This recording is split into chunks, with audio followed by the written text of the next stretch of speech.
Nous pouvons classifier les côtes en deux catégories. C'est-à-dire, nous allons classifier les côtes en fonction de la façon dont elles s'articulent avec le sternum, premièrement, et deuxièmement, en fonction de leur structure anatomique. Je prends par exemple le cas des côtes les plus hautes et les côtes les plus basses. Les côtes qui sont au niveau des extrémités. Elles vont présenter des caractères particuliers. Tandis que les côtes du milieu, elles vont respecter toutes les caractéristiques que doivent avoir une côte parfaite.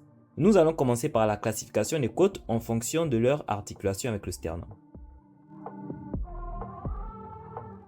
Lorsque nous voyons la façon dont les côtes se joignent avec le sternum, nous allons remarquer qu'il y a trois catégories de côtes.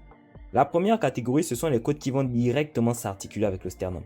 La deuxième catégorie sont les côtes qui vont indirectement s'articuler avec le sternum. Et la troisième catégorie sont les côtes qui ne vont complètement pas s'articuler avec le sternum. De la première à la septième côte, donc les 7 premières côtes, du fait qu'elles s'articulent directement avec le sternum, on va les appeler les vraies côtes. De la 8e à la 10e, du fait qu'elles s'articulent indirectement avec le sternum, c'est-à-dire ces côtes-là, leur